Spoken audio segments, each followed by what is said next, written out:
എല്ലാവർക്കും സുഖമാണല്ലോ, എല്ലാവർക്കും സുഖം വിശ്വസിക്കുന്നു. ഇനി ഞാൻ വന്നിരിക്കുന്നത് നമുക്ക് ചപ്പാത്തിക്കും ദോശയ്ക്കും ഇഡ്ലിക്കും ഒക്കെ ഈസി ആയിട്ട് ഉരുളക്കിഴങ്ങ് വെച്ചിട്ട് നമുക്ക് ഒരു കുർമ ഉണ്ടാക്കിയാലോ. അപ്പൊ നമുക്ക് എങ്ങനെയാണ് ഉണ്ടാക്കുന്നത് നോക്കാം. അതിന് മുമ്പായിട്ട് എന്റെ കൂട്ടുകാർ ആദ്യമായിട്ടാണ് എന്റെ വീഡിയോ ചാനൽ കാണുന്നതെന്നുണ്ടെങ്കിൽ പ്ലീസ് എല്ലാവരും ചാനൽ സബ്സ്ക്രൈബ് ചെയ്യണം കേട്ടോ. സബ്സ്ക്രൈബ് ചെയ്യണം, അതുപോലെ തന്നെ ബെല്ലൈക്കൻ പ്രസ് ചെയ്തിട്ട് ഓളൊന്ന് കൊടുത്താൽ ഞാൻ ഡെയിലി ഇടുന്ന വീഡിയോ നോട്ടിഫിക്കേഷൻ കിട്ടത്തുള്ളൂ.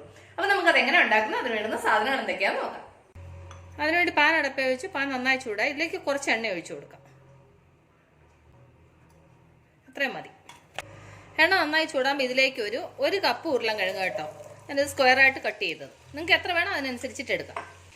ഇനി ഇതൊരു മീഡിയം ആയിട്ട് ഫ്രൈ ചെയ്തെടുക്കണം. ഒരുപാട് എണ്ണ ഒഴിക്കേണ്ട, ഇതൊന്ന് ജസ്റ്റ് ഒന്ന് ഫ്രൈ ചെയ്തെടുക്കാൻ തക്കവണ്ണമുള്ള എണ്ണ മതി. ഒരുപാട് അങ്ങ് ഫ്രൈ ആവണം, ഒരു പകുതിയോളം ഫ്രൈ ആയാൽ മതി. ഒരു ലൈറ്റ് ബ്രൗൺ കളർ ആകുമ്പോൾ നമുക്ക് എണ്ണയിൽ നിന്ന് മാറ്റാം. അപ്പോൾ ഇതൊന്ന് ഫ്രൈ ആവട്ടെ. അപ്പോൾ ഇത് ഫ്രൈ ആയിട്ടുണ്ട്. ഇത്ര ഫ്രൈ ആയാൽ മതി കേട്ടോ, ഒരുപാട് അങ്ങ് ഫ്രൈ ആവണ്ട. ഇതൊരു മീഡിയം ആയിട്ട് ഇങ്ങനെ ഫ്രൈ ആയാൽ മതി. ഇനി ഞാനിതിൽ നിന്ന് എണ്ണയിൽ നിന്ന് കോരി മാറ്റട്ടെ. അത് കഴിഞ്ഞൊരു പാൻ അടുപ്പേ വെച്ചു. ഇതിലേക്ക് ഒരു 7-10 അണ്ടിപ്പരിപ്പ്, 1/2 ടീസ്പൂൺ ജീരകം, 1 ടീസ്പൂൺ പെരിഞ്ജീരകം, ഒരു ചെറിയൊരു കഷ്ണം കൽപ്പാച്ചി, ചെറിയൊരു കഷ്ണം കറുവപ്പട്ട, 4 ഗ്രാമ്പു, 2 ഏലയ്ക്ക, അതിൻ്റെ കൂടെ എൻ്റെ കൈക്ക് ഒരു പിടി തേങ്ങ, 1 ടീസ്പൂണ് കുരുമുളക്, അതിൻ്റെ കൂടെ എരിവിന് വേണ്ടിയിട്ട് ഒരു 4-5 പച്ചമുളക്. ഇത് ഇത്രയും കൂടെ നന്നായിട്ട് ഫ്രൈ ചെയ്യണം. അപ്പോൾ ഞാനിത് നന്നായിട്ടൊന്ന് ഫ്രൈ ചെയ്യട്ടെ. കണ്ടില്ലേ, അപ്പോൾ ഈ മസാല നന്നായിട്ട് ഫ്രൈ ആയിട്ടുണ്ട്. ഇനി നമുക്ക് സ്റ്റൗ ഓഫ് ചെയ്യാം.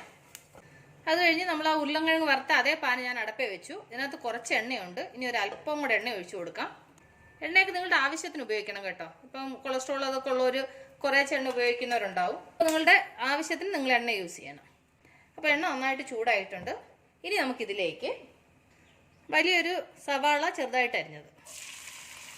ഇനി സവാള നന്നായിട്ട് ഫ്രൈ ആവണം. ഇതിൻ്റെ കൂടെ കുറച്ച് ഉപ്പിട്ട് കൊടുക്കുക, അപ്പോൾ സവാള വേഗം ഫ്രൈ ആവും. അപ്പോൾ ഈ സവാള നന്നായിട്ടൊന്ന് ഫ്രൈ ആവട്ടെ.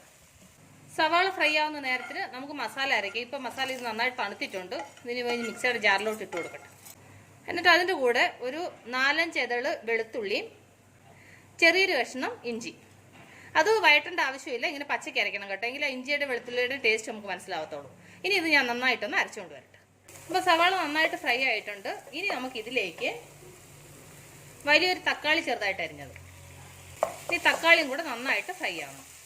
അപ്പോൾ തക്കാളി നന്നായിട്ട് സോഫ്റ്റ് ആയിട്ടുണ്ട്, കണ്ടില്ല, അത് നന്നായിട്ട് വഴണ്ടിട്ടുണ്ട്. ഇനി നമുക്ക് ഇതിൻ്റെ കൂടെ മസാല ചേർത്ത് കൊടുക്കും. ഇതിലേക്ക് ഒരു 1/4 ടീസ്പൂൺ മഞ്ഞൾപ്പൊടി, 1 ടീസ്പൂൺ മല്ലിപ്പൊടി, ഒരു 1/2 ടീസ്പൂണോളം മുളക് പൊടി. നമ്മൾ ആൾറെഡി പച്ചമുളക് അരച്ചേക്കുന്നുണ്ട്, മുളക് പൊടി ഒരു കളറിന് വേണ്ടി മാത്രമേ ഞാൻ ചേർക്കുന്നുള്ളൂ. ഇനി ഇതൊന്ന് ഫ്രൈ ചെയ്യുക. എന്നിട്ട് ഇതിലേക്ക് നമ്മൾ വറുത്ത് വെച്ച ഉരുളക്കിഴങ്ങ് ഉണ്ടല്ലോ, അത് ഇതിലേക്ക് ചേർത്ത് കൊടുക്കും. ഇനി ഇത് നന്നായിട്ടൊന്ന് മിക്സ് ചെയ്തിട്ട് ഇത് അടച്ച് വെച്ച് ഒരു 2 മിനിറ്റ് ഒന്ന് വേവിക്കാം. ഇപ്പോൾ 2-3 മിനിറ്റ് ആയിട്ടുണ്ട്. ഉരുളക്കിഴങ്ങ് വെന്ത് കാണും. ഉരുളക്കിഴങ്ങ് ഫ്രൈ ചെയ്ത് ചേർത്തത് കൊണ്ട് പിന്നെ അധികം സമയം വേണ്ട. കണ്ടില്ലേ, കിഴങ്ങ് നന്നായിട്ട് വെന്തിട്ടുണ്ട്, നന്നായിട്ട് ഉടയുന്നുണ്ട്. ഇനി നമുക്കിതിലേക്ക് നമ്മൾ അരച്ച് വെച്ച മസാല ചേർത്ത് കൊടുക്കും. വെള്ളം ഒരുപാട് ചേർക്കണ്ട കേട്ടോ, എന്നാലും എന്താ പറയുക, നമ്മൾ ഇച്ചിരി ഗ്രേവി പോലെ ഇരിക്കണം, പക്ഷെ വെള്ളം പോലെ ആവാൻ പാടില്ല. ഇച്ചിരി തിക്ക് ഗ്രേവി ആവണം. ഇത്രയും വെള്ളം ചേർത്താൽ മതി, ഇതിൽ കൂടുതൽ വെള്ളം ചേർക്കണ്ട കേട്ടോ. ഇത് ഒരുപാട് കിടന്ന് തിളയ്ക്കേണ്ട ആവശ്യമില്ല, കാരണം വെച്ച് കഴിഞ്ഞാൽ ഇത് ആൾറെഡി ഉരുളക്കിഴങ്ങ് നന്നായിട്ട് വെന്തതാണ്. ഇനി ഈ മസാല ഒന്ന് തിളച്ചാൽ മതി. നമ്മളിപ്പോൾ മസാല എല്ലാം ചേർത്തിട്ടുണ്ട്. സവാള വറക്കാൻ നേരത്തെ ഞാൻ ഉപ്പ് ചേർത്തായിരുന്നു. ഇപ്പോൾ ഒന്ന് ഉപ്പ് നോക്കുക, ഉപ്പ് കുറവുണ്ടെങ്കിൽ ആവശ്യത്തിന് ഉപ്പ് ചേർക്കണം. ഞാൻ ഉപ്പ് നോക്കി ഒരല്പം ഉപ്പ് കുറവുണ്ട്, ആവശ്യത്തിന് ഉപ്പ് ചേർത്തോളൂ. അപ്പം കറി നന്നായിട്ട് തിളച്ചിട്ടുണ്ട്. ഇനി നമുക്ക് ലാസ്റ്റ് ഇതിലേക്ക് കുറച്ച് മല്ലിയിലയും കൊണ്ട് ഇട്ട് കൊടുക്കാം. മല്ലിയില ഉണ്ടെങ്കിൽ ചേർത്ത്, ഇല്ലെങ്കിൽ സ്കിപ്പ് ചെയ്ത് തരാം കേട്ടോ. ഞാൻ മല്ലിയില ഉള്ളത് കൊണ്ട് മല്ലിയില ചേർത്ത്. ഇനി ഇതൊന്ന് മിക്സ് ചെയ്യുക. ഇനി നമുക്ക് സ്റ്റൗ ഓഫ് ചെയ്യാം. അപ്പം നമ്മളുടെ പൊട്ടറ്റോ മസാലക്കറി റെഡി ആയിട്ടുണ്ട്. എത്ര സിമ്പിളായിട്ട് നോക്കിയാൽ നമ്മളൊരു കുർമ പോലെ ഉണ്ടാക്കിയെന്ന് കണ്ടില്ലേ. ഇത് ചപ്പാത്തിക്കും ദോശയ്ക്കും എന്നാ പറയുന്നത് ഇഡ്ലിക്കും പൊറോട്ടയ്ക്കും എല്ലാത്തിനും നല്ലൊരു കോമ്പിനേഷൻ ആട്ടോ, ഈസി ആയിട്ട് ചെയ്യാൻ പറ്റും.